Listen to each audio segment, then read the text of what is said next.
මගේ ජීවිත කතාවේ එක් කොටසක් කියන්න. මගේ ජීවිත කතාවේ එක් කොටසක් කියන්න. පුතේ ආතල් කියන එක ආතල් කියන්නේ පුතේ ගත්තා හොඳම එකයි. පුතේ මම තරම් ආතල් ගත්ත නැති එකක් නැති උන්ට. කාලෙත් එක්ක පුතේ යන්න පුළුවන් හොඳම පාසලට ගියා. හරි. ඒ හොඳම පාසලට ගිය පුතේ මොකක්දෝ පිනකට. මොකක්දෝ පිනකට. මේ ඔබට කියන්න පුතේ. ඔබ අතහැරලා ඉන්න. ඔබට පොඩි කතාවක් කියන්න. ඒත් එක්කම ඒ පාසලට ගියාට පුතේ විනෝදයක් බැරි විදිහට තමයි. බැරි විදිහට කියන්නේ ඇත්තටම බෑ. ඇත්තටම බෑ නිකන් කොම් වෙනවා පුතේ. පන්තියේ 1 2 අහලකින්වත් ඇත්තටම පාඩම් කරන එක අප්‍රසන්නයි. හරි මහන්සි බාවෙනවා. පන්තියේ කවදාවත් කිසිම වැඩක් කරලා නැහැ. නෝට් එකක් අතඩුතරම ලියන්නේ. නෝට් එකක් අතඩුතරම ලියන්නේ. ඉතින් ඒ නෝට් එකක්වත් ලියන්නේ නැති එකේ කොහොමද පුතේ ගොඩ යන්නේ? ගොඩ යාමක් නැහැනේ පුතේ උට. ගොඩ යාමක් නැහැ පුතේ උට.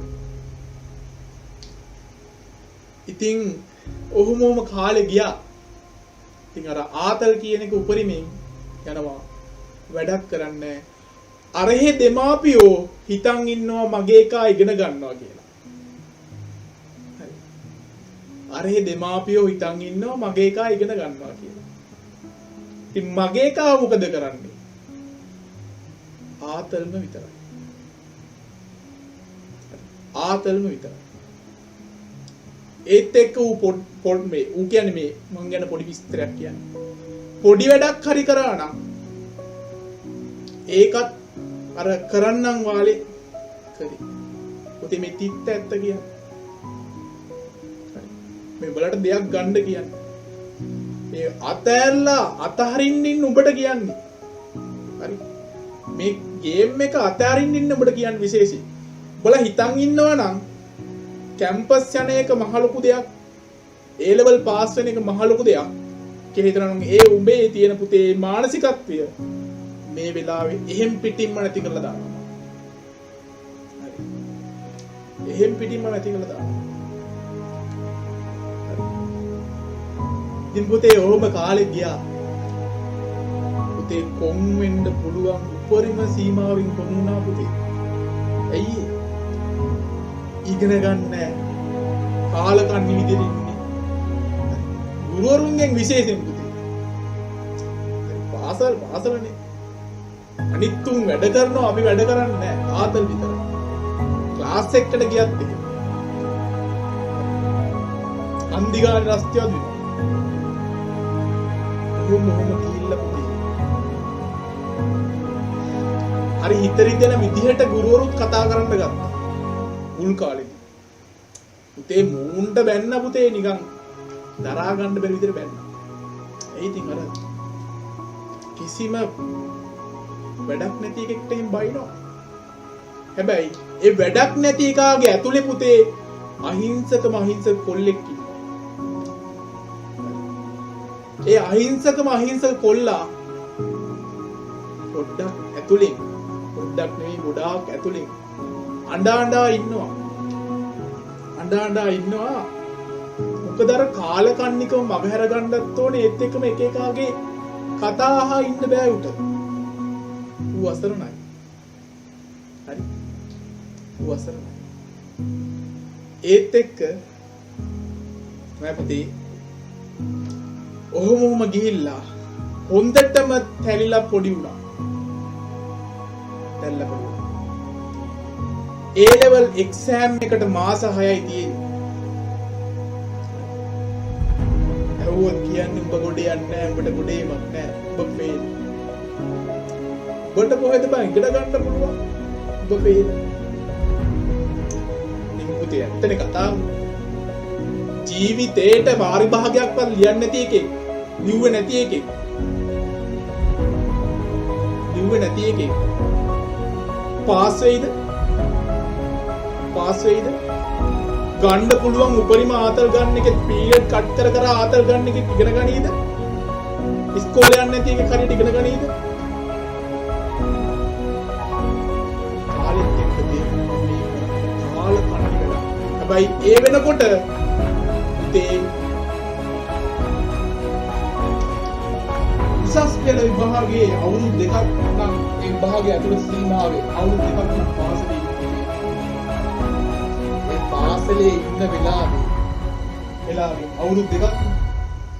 අවුරුදු දෙකෙන් පුතේ හරියටම පුතේ මාස 18ක් ඉවරයි. මාස 18ක් විනාසයි. මාස 18ක් විනාසයි පුතේ. මාස 18ක් විනාසයි. sorry මාස 18ක්. පුතේ විභාගෙට තව තියෙන්නේ මාස 6යි. මාස 6යි. A level syllabus එකක් පුතේ ඒ කාලේ කියපු විදිහට අවසන් කරන්න බෑ පුතේ අවුරුදු දෙකකින්. හැබැයි පුතේ උඹලා හිතුවොත් A level syllabus එක මාසෙන් ඉවර කරන්න පුළුවන්. කිසිම දෙයක් ඉගෙන නැති එකෙක්ට මාසෙන් ඉවර කරන්න පුළුවන් පුතේ. එහෙම කරපු එකෙක් මාසෙන් නෙමෙයි හැබැයි ගේම් එකට එන්ටර් උනේ විභාගෙට මාස 6ක් තියෙද්දි. හරි. විභාගෙට මාස 6ක් තියෙද්දි. හැබැයි පුතේ ඒ විභාගෙට මාස 6ක් තියෙන වෙලාවේ ඉඳන් යම් කිසි දරා ගන්න බැරි වේදනා ටිකක් ආවමයි පුතේ හිතට. ඒත් එක්කම දවසක අම්මයි තාත්තයි නැති වෙනවා කියලා හිතිලා මාර වේදනාවක් ආවා හිතට. මොකද මේ ළඟපාත මලගෙවල් දෙක තුනකුත් තුනක්. ඒ අම්මලා තාත්තා කෙනෙක් නැති වෙලා ඒ කාලේ. යාළුවෙක්. ඉතින් ඒත් එක්ක හරිම හිතට වේදනාවක් ආවා. අනේ මගේ අම්මයි තාත්තයි මොකක් හරි වුණොත් එහෙම මම දවසක ඒ කියන්නේ පුතේ මේක මේ සිදුවීම උනේ විභාගෙට විභාගෙට මාස 6කට කලින් මම දැන් අර හතර වටෙන් විතර පුතේ සම්පූර්ණ නිකන් අර අතැල්ලා වගේ ඉගෙන ගන්න යමු මෙහෙමයි කියලා. හරි ඒ තැනට දාලා තිබ්බා. ඒත් එක්ක මෙතනින් හිතුවා මේ දෙයට යන්න ඕනේ. ඒත් එක්ක තමයි දැන් හිතුනේ අර කාලෙත් එක්ක හිතද්දි මේ දැන් අනිත් තුන් ඔක්කොම මේ අම්මලා තාත්තලා මේ සල්ලි විඳන් කරගෙන ක්ලාස් එකට යවලා ටියුෂන් ක්ලාස් එකට යවලා බලාපොරොත්තු වෙන දෙයක් තියෙනවා. අනේ බලාපොරොත්තු වෙන දෙයක් තියෙනවා. ඒ දේ මට එයාට දෙන්න බැරි වුණොත් සහ මම මේ දේ කරන දවසේ එයා හිටියේ නැති වුණොත් ඒක ප්‍රශ්නයක් මම දිනන දවස වෙනකම් එයාට ඉන්න බැරි වුණා. ඒක ලොකු අඩුපාඩුවක් තියෙනවා.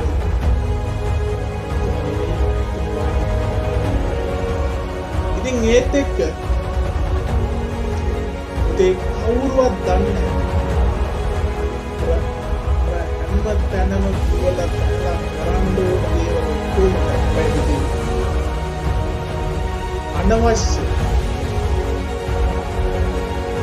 සමාජයේ කර අහිතකර දේවල් ඒකක්වත් නැහැ උදේ කරේ නැහැ. ඒ කරේ නැති වෙන්නත් හේතුවක් තියෙනවා. ඒකට කොහොමද සමාජයෙන්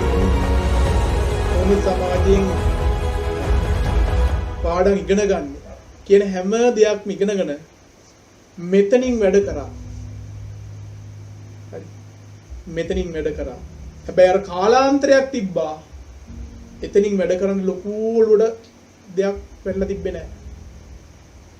ඒත් එක්කමයි පුතේ හිතුවා කවුරුවත් දන්නේ නැහැ. හරි. ඔයාලා හිතනවා ඇති සුපිරි ගුරුවරු සෙට් එකක් සෙට් වෙන්න ඇති මේ ගොඩ යන විදිහට කියලා. ගොඩ ගිය විදිහට කියලා. නෑමයි පුතේ. ගුරුවරු කිහිප දෙනෙක් හම්බුණා. හැබැයි ඒ ගුරුවරු කිහිප දෙනාගෙන් ගත්තේ 120ක දෙයක් විතරයි. 120ක දෙයක් විතරයි. ඉතුරු 180ෙම ගුරුවරයා මේ චානක පරිදානව තමයි. ඇයි අර පුතේ කාලා කට්ට කාලා කියන්නේ කොන් වෙලා තනි කර සම්පූර්ණයෙන්ම අසරණ වෙලා හිටියේ නිකන් අර. ඔයාලට තේරෙනවනේ ඒක. ඔයාලට තේරෙනවා ඒක. එහෙම වෙලා මානසික වැරලා ඉදිද්දි ඒ ඇස්සේ හිතලා මේ දේ කරනවා කියලා හිතුවා. ඒත් එක්ක ගියා ක්ලාස් උත් ගියා. ක්ලාස් යනවත් එක්ක මම පුතේ අහගන්න හොඳට. ක්ලාස් එකට යන ටයිම් එක තියෙනවා මම පුතේ. මේ මාස 6 කතාව කියන්නේ. මාස 6 කතාව කියන්නේ හැමෝටම. මේ ක්ලාස් එකට යන ටයිම් එක වෙලාවෙත් ඒ ටයිම් එකේ යම් කිසි දෙයක් සිද්ධ වෙනවා. ඒ කියන්නේ හිතමු බස් එකේ යන්නේ කියලා. ඒ බස් එකේ යන වෙලාවේ අර අවුරුදු දෙකක් උගන්වපු සිලබස් එක කවර් කරන්න මම පුතේ. මොකද කිසිම දෙයක් ඉගෙන ගන්න නැහැ. එකම එක්සෑම් එකක්වත් ලියලා නැහැ. කරන්නටත් දැඩි වේදනාවෙන් අර ඒක කියා ගන්න බැරි තරම් දැවෙන. ඒක කරන්න ඕනේ. ඒ වේදනාවත් එක්ක ඉතින් ගියා.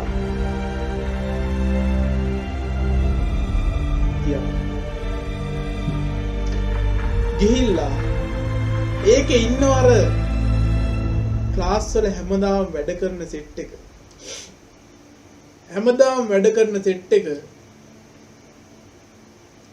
ඒ ගුරුවරයා දෙන ප්‍රශ්න ටිකට ඉක්මනටම උත්තර ලියලා දෙනවමයි පුතේ. මම බලන් හිටියා. ඒත් මම ඒත් එකම කල්පනා කරා මේ ගුරුවරයාගෙන් විතරක් මට මේ දේ ගන්න නම් බෑ. කවදාවත් ගුඩ යන්න නම් බෑ. ඇතරම පුතේ පොඩි ඉරිසියාවකුත් තිබ්බා. ඇයි මට බෑ අරූ පෙන්නනවනේ පුතේ. ප්‍රශ්නයක් දුන්නාම උත්තර ලියන්න. අන්තිම පොඩි පුතේ හිටියේ ක්ලාස් එකට. එකක් කියන්න ඕන. ක්ලාස් එකට යන්නේ ක්ලාස් එකට ගියත් යන්නේ පුතේ ඒකටත් අර උනන්දුවක් නැති හා සමානව ගියේ. ඒකත් අවසාන මාස 3 තමයි පුතේ හොඳම ට්‍රැක් එකට යන්නේ. අවසාන මාස 3 පුතේ අවසාන මාස 2. ක්ලාස් වලට ගියා. පුතේ සිලබස් එක සම්බන්ධ සමස්ත පොත් ටික එකතු කරගත්තා. නෝට් එකතු කරගත්තා. ක්ලාස් එකකට යන ගමන් ඒ ගුරුවරයා කියන දේවල් එක්ක මගේ දේවලුත් ගලපලා හොඳම එකෙන් පාඩම් කරන්න ගත්තා මම පුතේ. අර පුතේ පන්තියෙන් කොම් කරලා ජීවිතේට වාරු භාගයක් දෙන්න තියකා. අදහ ගන්න බැරි විදියට මම පුතේ ක්ලාස් වල වැඩ පෙන්නන්න. දවසක් එක්තරා ගුරුවරයෙක් මට මෙහෙම කිව්වා. ඉබ්බෙක් ගිය උසක්. ඉබ්බෙක් ගිය දුරක්. ඕ. ඉතින් ඒක මම ඒ ගුරුවරයා නිස්ලා කරනවා. ඒක මට මාර සතුටක්. මාරම සතුටක්. මම මේ දේත් කියන්නේ. පුතේ උඹට ආදරය කළා හිටපන් ඔක්කොටම කලින්. ඔබට පට්ට ලව් කරපන්. හරි. උඹ ජීවත් වෙලා ඉන්නේ බං උඹ හින්දා. උඹ මාර වැට්ටේ. ඒ වැට්ට යන දීපන්. උඹ වෙනත් එකෙක් පෙන්නලා උඹට බෑ අරුන්ට පුළුවන් කියලා පෙන්නන්න එපා. උඹට හොඳ මෙහෙක් පුළුවන්. ඒ අහිංසකයා ඒ වැට්ටව එළියට දාපන්. ඉස්සර. දාපන්. මෙන්න මේ කාලේ